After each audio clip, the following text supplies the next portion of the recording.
Retomando entonces nuestra reflexión sobre la metafísica, diferenciábamos la clase pasada entre lo que era el ser primero y el ser segundo, a la luz un poco de la esencia. Primero veíamos que el ser primero era aquel que era el ente que estaba de frente al filósofo. Y por eso decíamos que la filosofía primera tiene como objeto de estudio un objeto imposible a nivel temático. No se puede tematizar lo que es el ente, la sustancia primera, el ente, si le puede llamar ente primero, es el ente cuando está frente a ti. Entonces, ¿por qué no se le puede tematizar? Porque todo lo que se puede predicar de un ente que se clasifica en 10 categorías o 10 predicamentos, todo lo que tú puedas predicar es tan diverso y tan cambiante que se nos convierte en un infinito. Tú no puedes guardar toda la realidad nocionalmente en el lenguaje. La guarda nominalmente. Tú puedes ponerle un nombre propio, pero al tú querer definir, y definir significa convocar el género próximo y la diferencia específica, es imposible porque siempre se quedará mucho más afuera que faltará por decir que realmente lo que dices.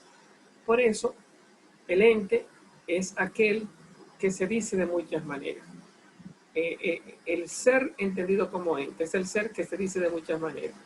Una vez dicho esto, nos preguntamos por el decir. Hay muchas maneras del decir.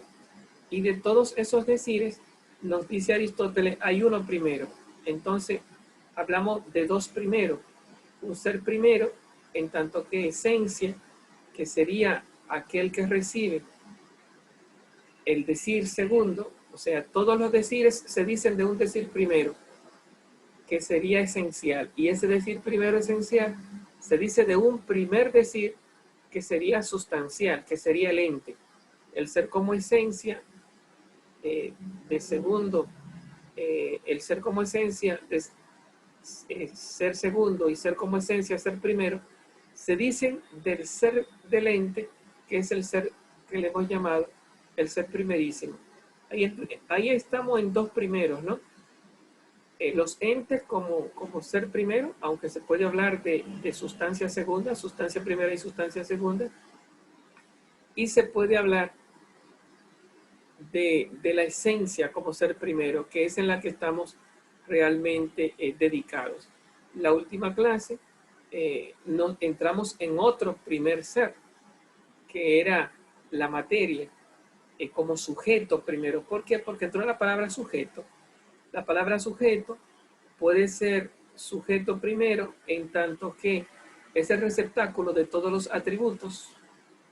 Entonces, si nos vamos así a la materia prima, aunque Aristóteles está en contra de eso, porque ahí no hay identidad, ahí no podemos hablar de nada, decíamos que esa primeritud nos lleva a lo que se llamaría el ente, no entendido como ente, que es lo que le interesa a Aristóteles. Esa es la pregunta aristotélica del realismo, tanto de Aristóteles como Tomás, e incluso de Platón. El ente en tanto que ser o el ente en tanto que ente. Si saliéramos del ser, que fue ¿cómo se llama? Un legado de Platón, incluso evolucionado, un legado de Parménides. Si salimos del ser y buscamos el ser en tanto que arjé, el ser en tanto que materia, el ser en tanto que materia prima, en tanto que indeterminación, entonces ya no estaríamos ni en Aristóteles, forzadamente estaríamos en Platón, pero nos iríamos al ser de los naturalistas cuando decían todo es agua, todo es fuego, todo es tierra. Y si viéramos quién es Sócrates a la luz de ese primer ser, pero que es en Aristóteles no ser, porque cuando tú entras en la materia, dice Aristóteles, ya no estamos en el ser, estamos en la potencia, estamos previo al ser. Si tú preguntas quién es Sócrates en tanto que materia, siendo la materia en Aristóteles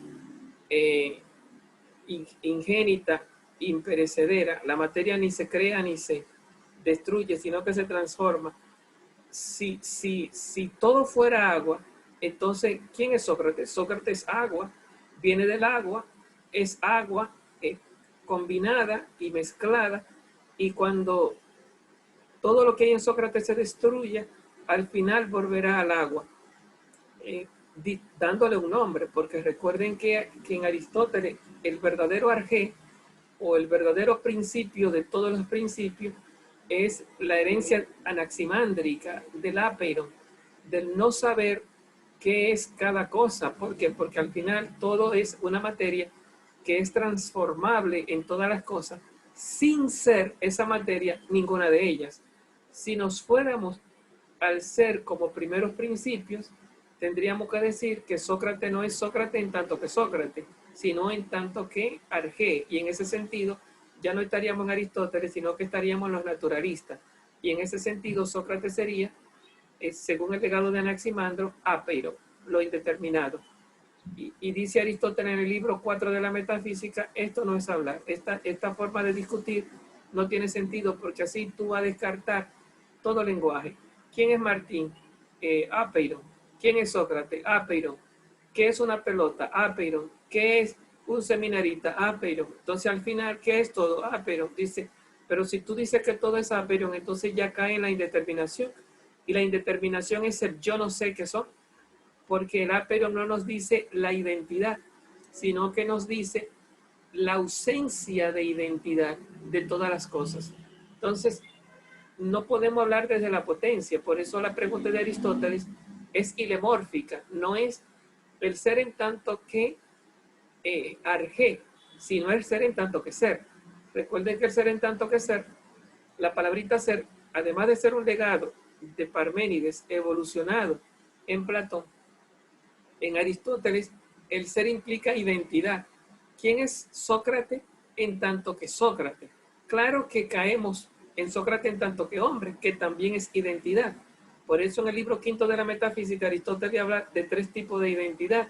La identidad como accidente, la identidad como por accidente, la identidad como esencia y la identidad como esencia primera y la identidad como esencia segunda, o mejor dicho, como sustancia primera y como sustancia segunda. Bien, entonces, si nos preguntamos por Sócrates en tanto que Sócrates, y no solamente Sócrates, sino todos los entes, Sócrates en tanto que Sócrates, esta piedra en tanto que esta piedra, Luis en tanto que Luis, Carlos en tanto que Carlos, cada ente con un nombre propio puesto para que lo entendamos mejor, como sí mismo, entonces entramos en lo que es la metafísica de Aristóteles y de Tomás, lo que se le ha llamado filosofía primera o lo que se le ha llamado metafísica primera. Es claro ante el entendimiento humano que todos los entes tienen una identidad móvil, cambiante, discutible, inatrapable, pero la tienen. Sócrates tiene su socraticidad, Martín tiene su martinidad, y cada árbol, no el árbol, sino cada árbol, habría que ponerle un nombre propio, tiene su individualidad, como hoy dice el existencialismo. Cada ser es valor absoluto, único, distinto e irrepetible. Cada ser tiene su unicidad, su absolutez. Cada árbol es cada árbol y ningún otro. Cada ser humano es cada ser humano y ningún otro. Como esa frase que decía Mateo Andrés, yo y nunca más. Me encantaba esa frase. Yo y nunca más. Yo no me repito, yo soy absoluto. Yo soy único en la historia de salvación de Dios y en la historia humana, y soy en tanto que yo valor absoluto, único, distinto e irrepetible. Ese es el tema. Esa unicidad, en el momento que tú la quieres decir, puedes decir Martín, o Sócrates, o Pedro, pero solo puedes decir un nombre. Puedes decirlo nominalmente. Ahora, ¿qué es Martín? ¿Qué es Sócrates? ¿cuál es la definición? Entonces pasamos del nombre a la noción. Entonces entramos a la respuesta clave de Aristóteles. Se dice de muchas maneras.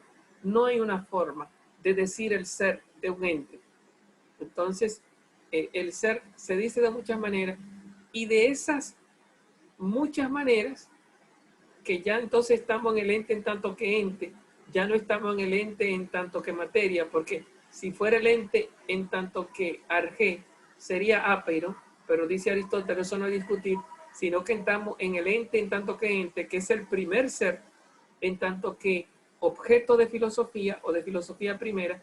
Ese ser es el que se dice de muchas maneras. Cerrado estos dos puntos, el punto del arjé y el punto de la esencia del individuo, que es esencialmente hablando voluble, inatrapable, móvil, cambiante, y se dice de muchas maneras, entonces entramos a los decir, a los decires. Ok, el ser se dice de muchas maneras. Entonces nos dice Aristóteles, entre esas muchas maneras del decir, hay una que es primera de frente a las otras que son los accidentes.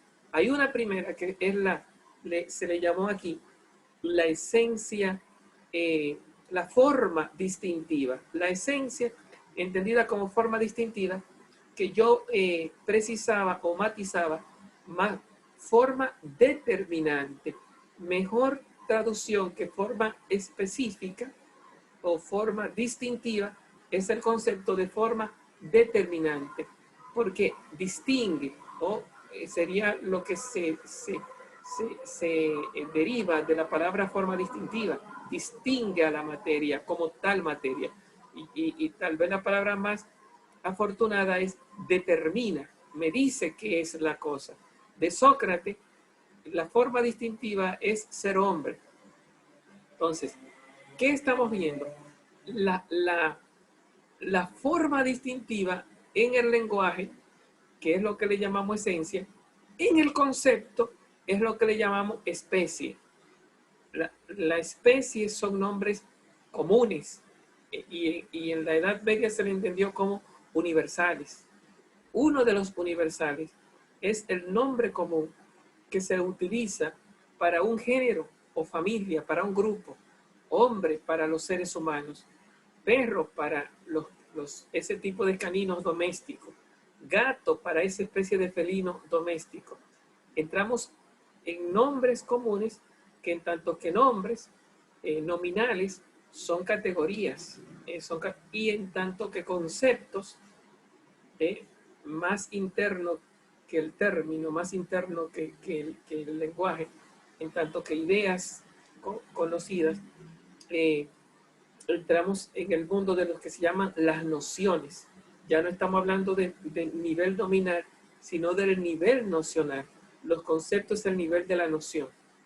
Bien, entonces, ahí estamos en que la prioridad, ¿quién es primero dentro de las 10 categorías, dentro de lo que se llaman los predicamentos, los 10 predicamentos? ¿Quién es primero? El primero es la esencia, la forma específica que me determina a la materia de ese sujeto del que estamos hablando, que es sujeto en dos sentidos. Sujeto primero, si lo vemos desde la materia, sería entonces el sujeto indeterminado.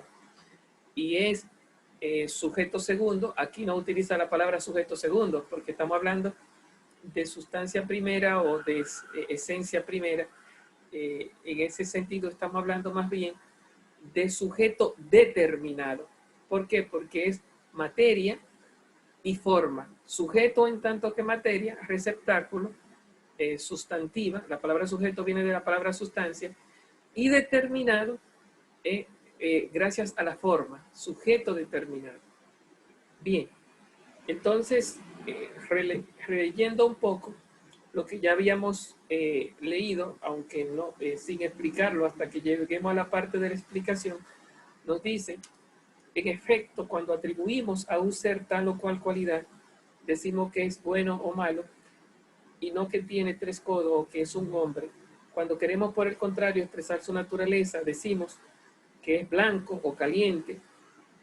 Perdón, no decimos, cuando expresamos su naturaleza, no decimos una cualidad, que es blanco o caliente, ni que tiene 3 codos, tampoco decimos una cantidad, sino que decimos que es un dios, o un hombre, o un árbol, o una piedra, porque estamos en el género de las esencias, no en el género de las cualidades, ni de las cantidades, ni de los otros modos del decir. Entonces aquí parece que marca una diferencia entre aquello de lo que se dice algo, que sería la esencia, y lo dicho de ese algo, que sería los modos del decir. Las demás cosas, que serían los modos del decir, o el ser segundo, no se les llama seres, sino en cuanto son cantidad del ser primero, cualidad del ser primero, o modificaciones de este ser. Entonces utiliza la palabra modificaciones, que es interesante, porque la palabra modificación me encierra la calidad, la cantidad, la cualidad, cantidad, relación, acción, pasión, que no sea la forma específica o el sujeto determinado. ¿Por qué? Porque entonces estamos como hablando de todas las categorías como desde un solo criterio, modificaciones del ser primero. Entonces tenemos que el ser primero es aquel que recibe modificaciones, por lo tanto es sujeto, porque el sujeto es el receptáculo, el que recibe. Y esas modificaciones, que serían las 9 categorías sobrantes, que no son sustancia ni esencia específica, esos 9 modos, en lugar de estar diciendo cualidad, cantidad, relación, se le llaman modificaciones. ¿De quién? Del ser primero. Recuerden que el tema es el concepto de ser. El tema es ser concepto, ser primero y ser segundo. Entonces nos dice, no es posible decidir si andar, estar sano, sentarse, son o no seres. Ahí entrarían todas las cualidades, las 9 categorías. Son o no seres. Claro, porque lo está pensando como los seres de este mundo. Lo está mirando como los entes. Cuando tú predicas de los entes de este mundo, una cualidad, una cantidad, una relación, estamos en el ser. Ahí entonces está el problema. No estamos en el ser primero predicable. Hay un ser primero predicable, decible. No hay un ser primero, se dice de mucha manera, entre los decires, entre los predicables, hay decires que son segundos porque se refieren a un decir primero, a un ser que se puede decir de forma primera. Entonces, entre los decires, entre las esencias, entre llamemos las definiciones, hay una definición primera, un decir primero, una esencia primera. Y yo, al predicar, qué sé yo, de Martín profesor no es un decir primero, se predica de un hombre. Al decir de Sócrates, filósofo no es un ser primero, se predica de un hombre. Ser griego no es un ser primero. Las 10 categorías son modificaciones, y en tanto que ser segundo son modificaciones de un ser primero. Por lo tanto, no se puede decidir si andar, estar sentado, sentarse. No es posible decidir si son o no son seres. O sea, no se puede decidir que son seres. ¿Por qué? Porque no son los seres de este mundo. Pero tampoco se puede decidir que no son seres. En otras, ¿por qué? Porque existen en los seres de este mundo. Y lo mismo sucede con todos los demás estados análogos. Estamos hablando de las categorías, exceptuando la primera. Y lo mismo sucede con todos los demás estados, porque ninguno de estos modos tiene por sí mismo una existencia propia. Ahí poníamos el énfasis la clase pasada.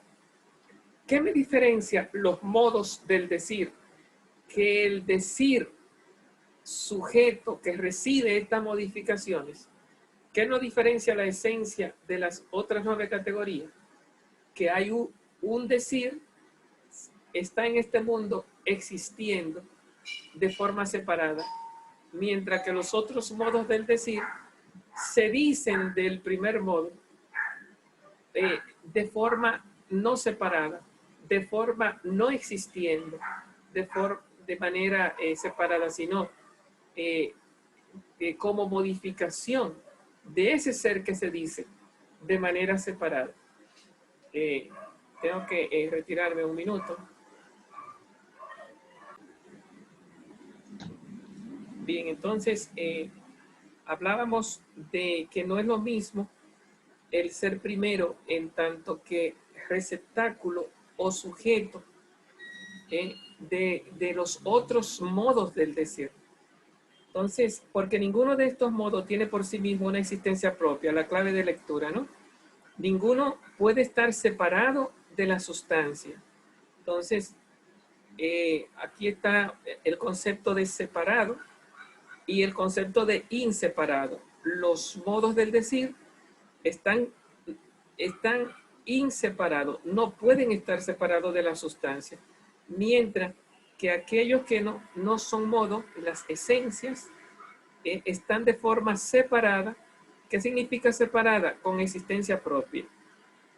Si estos son seres, los modos del decir, inseparados e inexistentes por sí mismos, entonces ahí tenemos las tres palabritas que ha utilizado Aristóteles. Inexistentes por sí mismos, inseparados, y la otra palabrita, modos del decir. ¿Cuándo son modos del decir? Cuando no existen, no tienen existencia propia y no están separados, pero son decires, son esencias porque se dicen y existen, pero no propiamente hablando, y de forma, entonces, la existencia ni le es propia ni le es separada. Esa es la lectura de Tomás. Existencia propia y separada. La existencia a la esencia relativa le es impropia y le es inseparada. Mientras que a la esencia absoluta, nos dice Tomás de Aquino, la existencia le es separada y le es absoluta, le es propia. Bien, entonces, si estos son seres, con más razón lo que anda, que sería la esencia, es un ser. Así como lo que está sentado, no el estar sentado, sino lo que está sentado. No el estar sano, sino lo que está sano. Pero estas cosas, las inseparables, o sea, la que necesitan de la sustancia, las inexistentes propiamente hablando, sino existente gracias a la sustancia, estas cosas nos dice entonces las modificaciones en lugar de las esencias, dice, no parecen tan grabadas con el carácter del ser, no son ser en tanto que ser, sino en cuanto son ser, o sea que son y no son, en cuanto por debajo de cada una de ellas se oculta el verdadero ser, que aquí le llama, ahí fue donde nos situamos ayer, sujeto determinado. La palabrita es importante, porque si tú dices sujeto indeterminado, caemos en la materia. El receptáculo primerísimo de la filosofía que buscaba el arjé, o los primeros principios, como punto de partida y punto de llegada de todas las cosas. Esa no es la pregunta aristotélica. La pregunta de aristotélica parte de lo que hizo Platón, Sócrates y Parménides con la palabrita ser. El ser en tanto que ser, que ya implica identidad. Si buscamos a Sócrates en tanto que arjé, caemos en esa pregunta metafísica de dónde viene todo, qué es todo y dónde llega todo, que es una pregunta metafísica de alguna forma legítima en metafísica.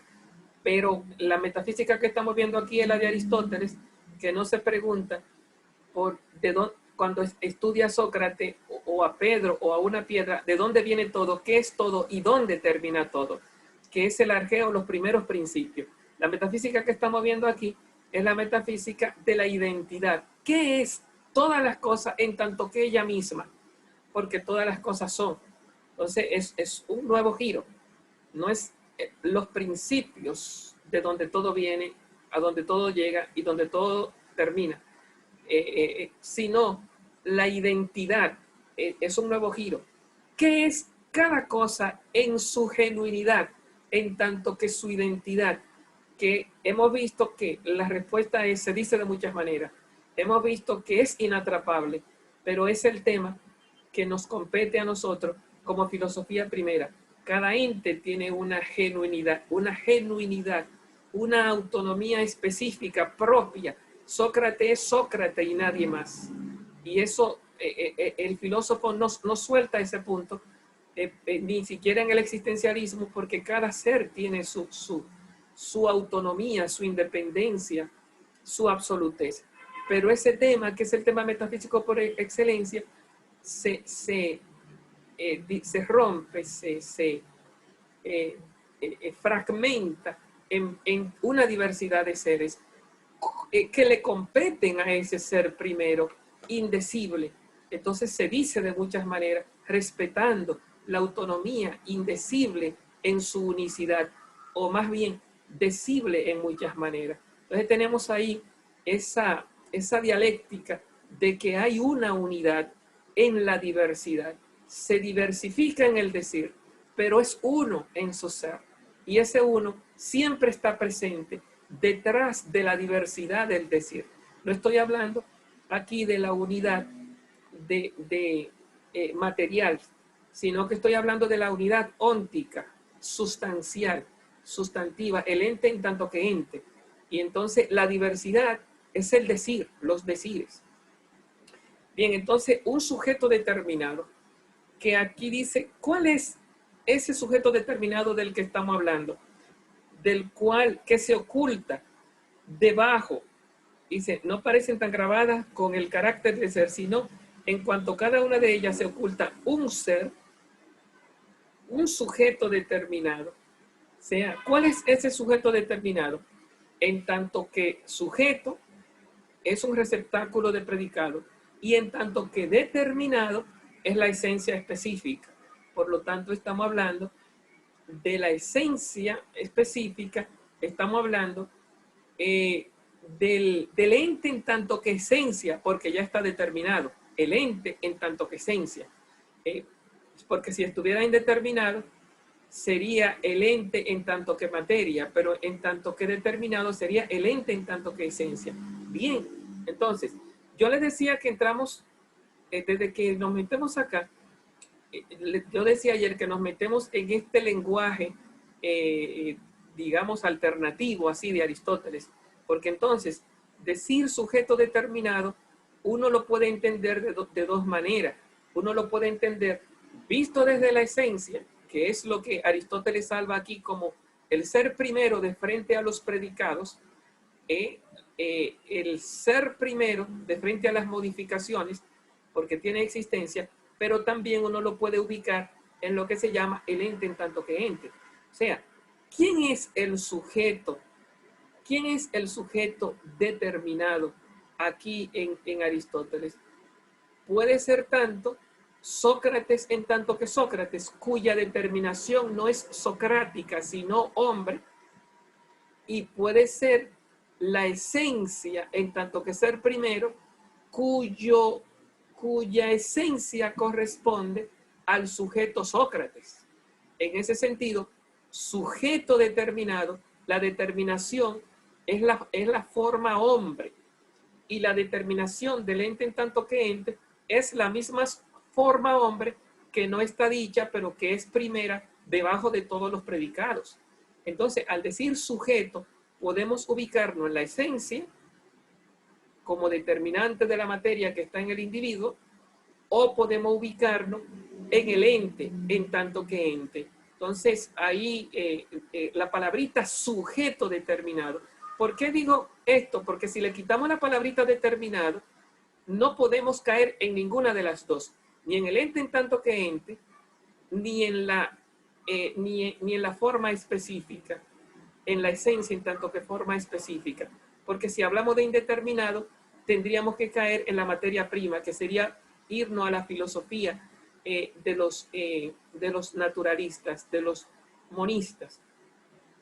Ahora bien, lo que pasa es que también uno experimenta una cierta indeterminación cuando uno dice el ente en tanto que ente, porque el ente en tanto que ente se dice de muchas maneras.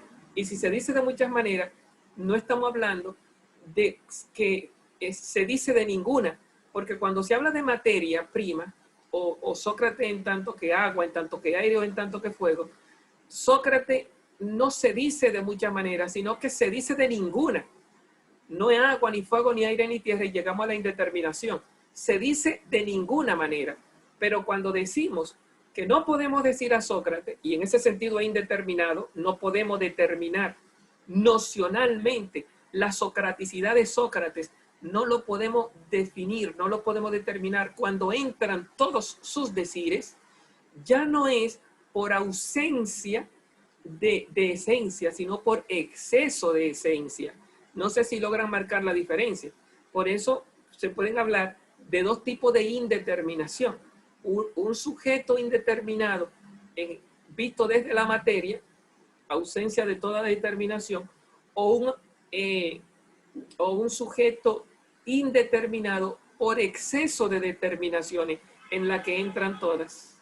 Entonces, si se dan cuenta, el ente en tanto que ente queda situado como sujeto determinado, sujeto determinado, si esa es la palabra que he utilizado, el ente en tanto ente queda situado porque puede ser visto como esencia o puede ser visto como ente en tanto que ente porque ese ente está determinado con una determinación primera.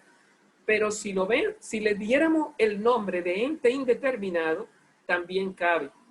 Cabe que el ente en tanto que ente sea indeterminado, visto tanto como materia, como visto tanto como ente en tanto que ente. En otras palabras, el ente en tanto que ente puede ser visto como sujeto indeterminado y sujeto determinado, ambas cosas a la vez. Aquí Aristóteles utilizó la palabrita sujeto determinado y por lo tanto es implicativa de las dos formas del decir.